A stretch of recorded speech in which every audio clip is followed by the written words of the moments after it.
If there's one question I get asked all the time, it's this. How do you always turn life's messiest moments into something magical? How do you take setbacks, heartbreak, and straight up shitty circumstances and somehow spin them into gold? Well, that's exactly what we're diving into today on I Love Me, the podcast. Because let's be real, bad things happen even to the best of us. But what if those challenges aren't just random acts of misfortune? What if they're actually doorways to something greater? In this episode, I'll be unpacking why tough times show up in our lives, what to do when everything feels like it's falling apart, and how to move forward in a way that feels empowering.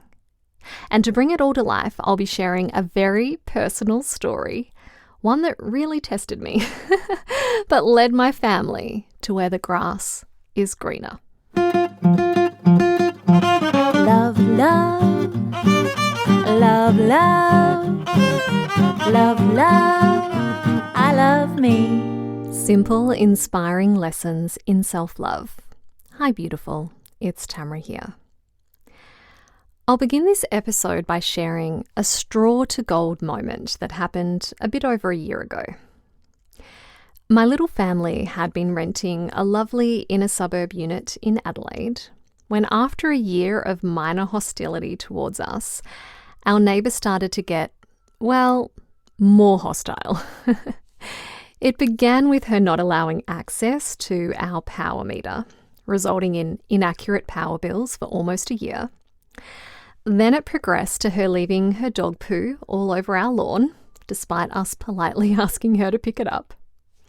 Fast forward a few months, with the real estate unable to resolve these issues and the strata manager quitting after finding this lady too difficult to deal with. And our neighbour places a large pot plant in a position that obstructs our driveway so we can't ride our bikes out of it. She points a speaker out her window directed at us and plays loud doof-doof music day and night. Comes up to my husband and takes photos of him in his face.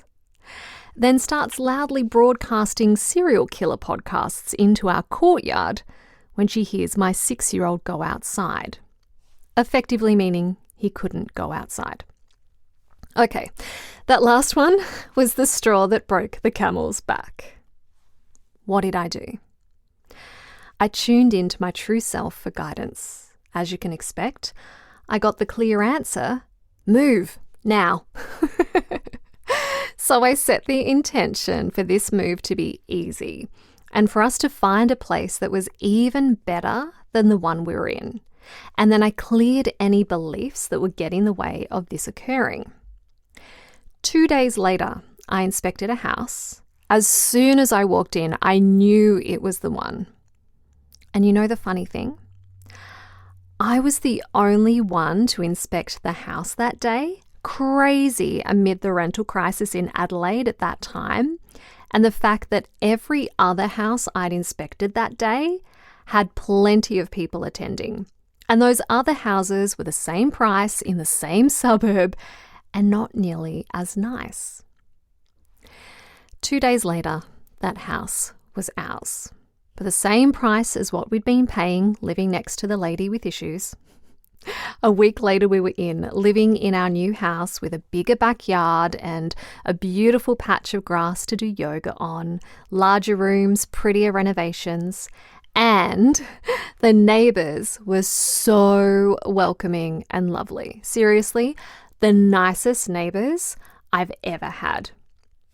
And the new home was way closer to my son's school and my husband's work, walking distance, in fact. Oh, and because of our calm approach to our neighbours' ongoing antics, our old real estate gave a raving review to our new real estate and let us exit our lease penalty-free. That was me turning straw into gold. Because you know what? Life happens. Shitty things happen. And it's in these moments we need to ask ourselves, how is this happening for me. Because challenges arise for a reason. For us, clearly, it was to have more ease in being closer to school and my husband's work, walking distance to bushwalks for me, having a nicer place that felt roomier and more homely while still being low maintenance, a garden where I could grow and harvest my herbs.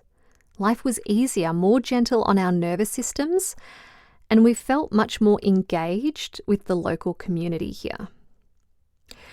We'd actually been thinking about a possible move closer to my son's school earlier, but the effort involved with moving, it kept me sitting in my comfort zone, living in a place that wasn't quite in alignment anymore. And so the universe gave us a nudge in the right direction. And the reason it got so bad with our neighbour was because we didn't listen to the smaller nudges. The hostility had been gradually building and building over the course of a year. And that's the thing. If we don't listen to the little nudges, then we'll be given a much bigger nudge. Like our neighbour putting buckets of poo right next to where we get into our car, Occy strapping them to the tree that was in our way, taking photos of my husband. Yes, the universe gets up in your face through the people and things and circumstances around you until you listen, until you're willing to make the move, take the action, do the things that need to be done so you can expand into a truer version of yourself, so you can allow in the growth that is trying to happen. My point is, sometimes life, the universe, God, angels, or whatever you believe in, sends you a mentally disturbed woman to turn your life upside down so you can get the push you need to step into a more expansive space, a more expansive way of living. And as long as we have the tools to navigate those proverbial mentally disturbed women that are here to usher in the new, then life can easily transform for the better. The truth is, we all experience adversity, unpleasant or difficult situations at various points in our life. How you travel through these times depends entirely on how solid you are within yourself, how connected you are to yourself. And perhaps as you're listening to this, you're wondering what it means to be connected to oneself. And does that make a difference amid all the turmoil life can throw at you? I believe it does. Absolutely. Think of a tree. In fact, consider yourself a tree. Crazy, I know. But just indulge me for a moment. Imagine right now that you are a tree. If your feet are rooted firmly into the ground, if you have strong, healthy roots that stretch deep into the earth, then no matter what storm or flood, whatever the extreme adversity that comes your way, you will remain standing, stable. You have the root system, the solidarity within yourself to weather the storms of life. But if, on the other hand, you haven't spent time growing your connection to the earth, to yourself, if you're not grounded and connected to your inner voice, then when that storm hits, you'll be uprooted. You'll lose your stability, emotionally, physically. Without having taken the time to strengthen your inner resources, your root system will not be deep enough for you to withstand the pressure of the adversity. It'll be too much for you to deal with. When the floodwaters arrive, you'll be swept away in a rush of anxiety, panic, fear, overwhelm. And when we're letting our emotions run riot, they dictate the decisions we make. And in my experience, I do not make good, expansive decisions when I'm in a place of fear. Like with our interesting neighbour. I could have got angry about how it wasn't fair that we were being treated so poorly and that the real estate was unable to fix the problem, and we had to call the police on her. I could have gone into fear about how difficult it might be to find a new place amid a rental shortage. I could have let all the stress and overwhelm of the situation devastate me and as a result cripple my immune system. Because that's what stress and fear do, they lower our immunity. I talk about the science of this in episode 40, The Physiology of Fear. If you're someone who easily goes into fear, know this. Fear is a creation of the mind. When we can be present, we realize in this moment there is nothing to fear. I share specific teachings on how to get out of a fear state in episode 39, when Little Miss Fear drops round for a cuppa. I'll pop a link to both those episodes in the show notes. So what does it mean then to dig deep and find your foundation in the world we live in? Like the tree, how do you grow your root system so you can withstand the winds of life? Well, we need to go beyond the thinking mind. We need to tap into our inner voice, which is free of our limiting thoughts and belief systems, beyond our behaviors and identity. There is an unshakable foundation deep within you, and your only job in this lifetime is to find that foundation and cultivate that connection to self. We have many opportunities in life to do this. And those opportunities often come in the form of difficult people or difficult situations.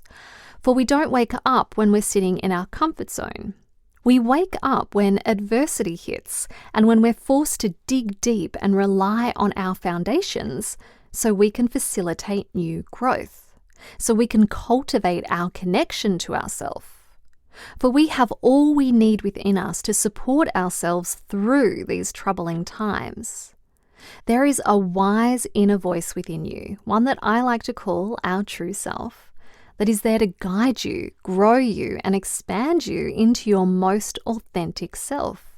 I share more about one's true self in episode 4. Now, there's nothing wrong with sitting in your comfort zone. Enjoy it when you're in it. But if you don't step out of it occasionally to allow the growth to happen, then life will push you out of your comfort zone, so you have no choice but to either suffer or grow. So when you're met with a disturbed neighbour or some other adversity, know this. It's come into your life to encourage you to strengthen your practices, to look at the things you've been avoiding so you can grow your connection to self, so you can strengthen your root system, so you can build your foundation, so you can experience more love and a whole lot less fear. Any challenges you're currently facing are there to wake you up, to invite you to grow your root system, so you have a solid foundation upon which to live your life. What looks bad on the surface always has a deeper purpose. And until you're willing to explore that purpose, journal or meditate on it, then you'll stay stuck in the suffering. Life becomes almost unbearable if you only live on the surface of life, identifying with your thoughts. This is the tree that isn't rooted deeply enough into the earth. So take a moment now to ask yourself honestly, what is my root system like? Does it go deep enough to support me in living fear-free at this time of adversity? Is it deep enough to hold me in love amid these uncertain times? And if not, what practices can I begin today or recommence that will help guide me into a more rooted way of moving through life? I share so many beautiful practices on this podcast to support you in this. What I will say is that you need to be willing to actually do them and continue to do them so your foundation can solidify. If you want more guidance and want my most in-depth methods for moving through the challenges of life, doors to my Remarkable Relationships course have just opened. This 3-month journey into self gives you the tools and framework that will instill you with the confidence, certainty, and inner connection you need to turn straw into gold, to heal your biggest life challenges and obstacles. It's called Remarkable Relationships because it starts by teaching you how to cultivate a healthy relationship with self so you can then enjoy healthy relationships with all corners of your life, from finances to health and everything in between. This 3-month intensive online program gives you the life skills you need to rise above life's challenges, no matter how crazy or big they feel. Foster a loving relationship with your inner wise person so you can always feel internally guided. Clear the limiting beliefs and conditioning keeping you from having all that you want in life, because really, it's just our beliefs that get in the way of living our dreams. And cultivate the inner confidence and belief in yourself that allows you to truly thrive. If this sounds like what you're ready for, then please know that I am here for you, and I promise to share all I know to support you in turning your straw into gold, no matter how trodden on, grotty, or moldy your straw has become.